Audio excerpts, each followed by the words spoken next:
러시아의 거부권에 막힌 안보리 결의안 유력한 유엔의 태도에 참다 못한 미국에 충격적인 결정을 내렸다고 하는데요. 바로 러시아와 중국을 배제한 유엔을 새로 구성하고 한국을 새로운 상임이사국으로 추대하겠다는 것이죠. 한국의 상임이사국에 들어간다는 소식에 일본 정부는 충격에 빠졌다고 합니다. 일본의 항의에도 불구하고 한국 중심으로 한 논의는 급물살을 타고 있습니다. 미국 정계에서는 한국과 관련된 이야기가 계속해서 나오는 상황 변화가 없던 유엔에서 큰 변화가 일어날 전망인데요.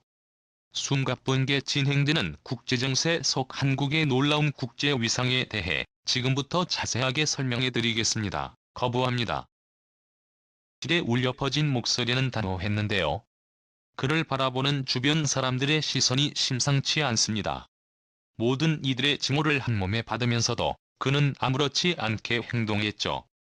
결국 그가 거부권을 행사하면서 회의는 무산되었습니다. 가장 결정적인 권리를 전쟁 당사국이 쥐고 있었던 회의는 아무런 소득 없이 끝났죠. 유엔 본부에서 진행된 긴급회의는 예상대로 끝났습니다. 미국 뉴욕 유엔 본부에서 열린 안전보장이사회 긴급회의 결의안에는 러시아에 대한 대규모 제재안과 즉각적인 처분이 담겨 있었습니다. 하지만 유엔 상임이사국으로 권리를 행사하는 러시아가 이를 가만히 두질 않았습니다. 회의에 참석한 바실리 레벤자 러시아 대사는 미국이 채택한 결의안에 바로 거부권을 행사하며 이를 무력화시켰죠. 애초부터 상임이사국 지위에 있는 러시아가 전쟁 당사국이기에 유엔에서 어떠한 결의안이 올라와도 통과하는 건 불가능에 가깝습니다. 심지어 러시아의 편을 드는 국가들까지 반대표를 행사하며 유엔 긴급회의는 파국으로 끝날 것이 명백했죠. 10개 상임이사국과 10개의 비상임이사국이 참가한 회의에서 12개국은 찬성표를 던졌고 러시아는 반대표를 던졌습니다. 인도 아랍에미리트의 중국은 기권을 던졌죠. 러시아의 즉각적인 거부를 예상했던 미국은 알바니아와 함께 러시아의 우크라이나 침공과 관련 유엔 특별총회를 열었습니다. 안보리 긴급회의와 다르게 특별총회는 거부권이 인정되지 않습니다. 상임이사국인 러시아의 거부권을 무력화할 수 있다는 장점이 있죠. 우크라이나 침공에 대해 전 세계가 제재에 동참하며 러시아가 하고 있는 행동에 대해 반성하라는 물결이 있는 상황에서 유엔 총회는 압도적인 수의 회원국의 제재에 나설 것으로 전망되는데요. 문제는 총회는 안보리 결의와 달리해 법적 구속력이 없다는 것입니다. 이미 2014년 러시아 크림 반도 병합 때도 유엔 안보리 결의안에 러시아의 거부로 통과되지 못했고 유엔 총회에서는 100개국의 찬성으로 채택된 바 있는데요. 유엔의 행동이 갈수록 의미가 없는 형식적인 결의로 이어지자 많은 국가들 사이에서 불만이 터져나왔습니다. 전쟁 당사자가 상임이사국인 유엔은 강력한 집단이라는 비판도 나오고 있죠. 파멜라 차색 뉴욕 맨해튼 대학교 정치학과 학과장은 인터뷰를 통해 본질적으로 유엔은 여에게 답장을 맡기고 있다고 말하며 냉전 이전 시대의 상태와 별반 다를 것이 없다고 꼬집었습니다. 미국은 유엔을 더 이상 묵과할 이유가 없었습니다. 그러지 않아도 상당수의 분담금을 미국이 지불하고 있는 입장에서 제대로 된 성과를 내지 못하는 유엔을 미국이 감내할 이유가 없었죠. 분담금을 지불하는 다른 유럽 국가들 역시 마찬가지였습니다. 이에 미국은 유엔을 버리고 새로운 판을 짜기로 결심했는데요. 실효성 없는 독재 국가들을 명단에서 제외하고 국제 질서에 협력할 국가들로 구성된 새로운 유엔 기구를 발족할 생각입니다. 그리고 그 기구에 한국의 상임이사국으로 참여할 가능성이 높다고 하죠. 유엔은 처음 생겨날 당시만 하더라도 국제 평화를 위해 헌신하는 조직이었고 회원국들 역시 목적에 충실했습니다. 대표적으로 한국 전쟁은 유엔 개입의 빛을 본 순간이었죠. 다국적 평화유지군이 한국을 지원하면서 유엔의 존재감은 확실했습니다. 그러나 이것도 점점 시간이 지나가면서 강대국들의 편의를 위한 들러리 수준의 조직으로 추락하고 말았습니다.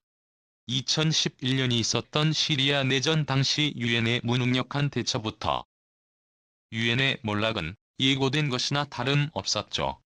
2011년 발발한 시리아 내전 6년 동안 유엔은 별다른 대처를 하지 못했습니다. 당시의 사무총장이었던 코피 아나는 시리아에 파견을 가서 평화한 육개항을 제한 유엔 감시 아래 교전을 중지할 것을 요청했죠. 바샤르 알아사드 시리아 대통령은 유엔 대사 앞에서는 친절한 척을 했지만 뒤에서는 자기에게 반대하는 시민들을 공격했습니다. 탱크가 마을을 공격하고 여성과 어린이가 죽어가는 아비규환이었죠. 유엔에 대한 불신이 곳곳에서 터져나왔고 유엔을 이를 수습하기 안보리 표결을 통해 군사 개입을 요청했죠. 그러나 번번이 중국과 러시아가 안보리 투표에서 반대를 행사했습니다. 아라사드 시리아 대통령을 뒤에서 지원하는 러시아의 방해에 유엔은 무력했습니다. 결국 6년이 넘는 세월 동안 시리아는 내전으로 인해 신음했고 수많은 이들이 죽어갔습니다. 코피 아난의 뒤를 이어 사무총장에 당선된 반기문 총장은 이 사태의 뒷수습을 위해 조사단을 파견했지만 아무것도 성과를 낸 게 없었죠. 시리아 내부에서는 유엔에 대한 불신이 가득했고와 시리아를 피해 유럽으로 피난을 간 이들은 유엔을 믿지 않는다고 말하며 시리아 국민들 사이에서 생긴 유엔 혐오를 그대로 드러냈습니다. 작년에 벌어진 미얀마 사태도 마찬가지였습니다. 미얀마 군부 세력이 민주화 정권을 전복하고 다시 권력을 찬탈 시민들은 이에 분노해 길거리로 나오며 내전이 확산되었죠. 누적 사망자는 2012년 기준 수백 명이 넘었고 미얀마는 자체 반군 정부를 수립해 국제사회의 지지를 요청했습니다. 지금 현 정권이 아닌 반군 정부가 미얀마의 정통 정권이라는 주장을 펼치며 반군들은 유엔의 적극적인 개입과 자유를 위한 투쟁을 기억해달라며 호소했죠. 유엔 안전보장이사회에서 미얀마권 역시 상정되었지만 미얀마 군부 세력의 뒤를 봐주고 있는 상임이사국 중국은 미얀마 군부 제재의 거부권을 행사했습니다. 중국과 동맹을 맺고 있는 러시아도 거부권을 행사하며 사사건건 분쟁의 중국, 러시아는 유엔을 무력화시켰다. 개별 정부들이 미얀마 군부를 향해 제재를 가하는 정도에 그쳤습니다.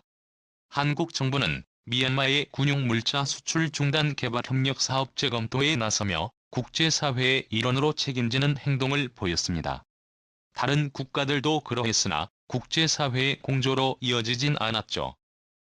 무능의 흔적은 곳곳에서 발견되었으나 대처에는 미온적이었습니다. 그런데 이번 우크라이나 사태는 유엔의 무능함에 분노하는 계기가 되었고 더 이상 다른 국가들이 참아내기 어려울 정도였습니다. 미국에서는 즉각 반응을 미 하원은 유엔 안전보장이사회에서 러시아를 몰아내는 방안에 대해 논의해 안보리에서 러시아를 퇴출하자는 결의안을 작성했다고 밝혔습니다. 하원 외교위원회 소속 공화당 클라우디아 테니 의원이 주도해 민주당 의원들과 함께 이번 반응을 참으면 안 된다고 결의한 것이죠.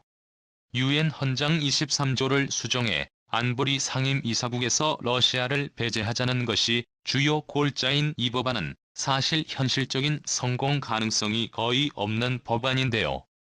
러시아에서 거부권을 행사하면 통과될 수 없는 내용이기 때문이죠.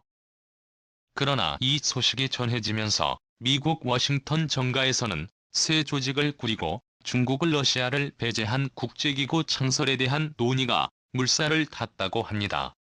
미국을 중심으로 서유럽과 아프리카, 아시아 국가들을 따로 부르고 상임이사회 구성을 현재 미국, 영국, 프랑스, 중국, 러시아가 아닌 미국, 영국, 프랑스와 한국과 인도, 독일과 노르웨이 등 주요 선진국들을 포함시키는 구성으로 재편하겠다는 것이 주요 논의 내용입니다. 특히 논의의 핵심으로 한국이 꼽혔는데요. 미국의 주요 동맹국이자 G7 회의에 갈 정도로 영향력을 넓힌 대한민국의 상임이사국 지위에 올라가는 것은 당연하다는 의견이 미 정계에서 나왔다고 합니다. 일본이 강한 반발에 나섰지만 이 소리는 묻혔다고 하죠.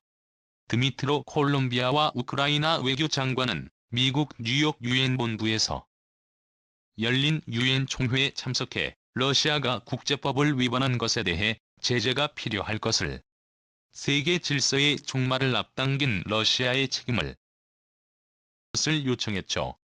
라체제 라스토에바 불가리아 대사는 우크라이나의 연설에 당신들은 혼자가 아니다고 말하며 강력한 지지 의사를 보냈습니다. 터키와 일본 등 각국 대사들 역시 지지 발언을 보내며 우크라이나 문제에 있어서 남이 아니라는 인식을 공유했습니다. 세계 모든 국가들이 공감하는 가운데 오로지 중국과 러시아 등 전쟁 범죄를 저지르는 국가들이 유엔을 허수아비로 만들고 있는 상황. 국제 평화를 위해 더는 좌시할 수 없습니다.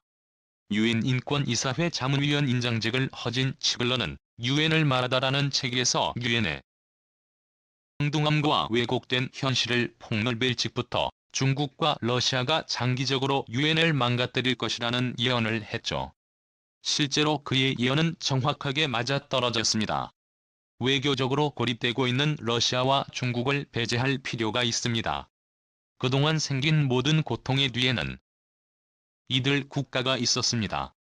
이제는 한국도 행동에 나설 필요가 있습니다. 새로운 판을 짜고 있는 미국과 손을 잡아 한국의 신체제에 기여하길 바라며 미국이 내민 손을 한국이 붙잡아 새로운 상임이사국으로서 한국이 책임을 다하길 기원하겠습니다. 다음은 관객들의 입니다. 새로운 유엔 기구를 만들겠다는 주장에 동의합니다. 아무리 선거를 통해서 제도를 바꾸더라도 독재적인 요소가 크고 장기적인 집권을 하려는 제도나 법은 인정할 수 없도록 근본적으로 민주주의 선거 제도를 고쳐야 할 것입니다. 예를 든다면 수상직이나 국제 대통령직 등을 사회에 이상 못하게 한다든지 임기도 1회에 4년 혹은 5년으로 국제적 규정 필요하다는 견해입니다. 이렇게 가는 길이 세계 평화를 위한 길입니다. 대한민국 만세. 아주 좋은 아이디어네요. 진작부터 이런 발상을 해야 했습니다.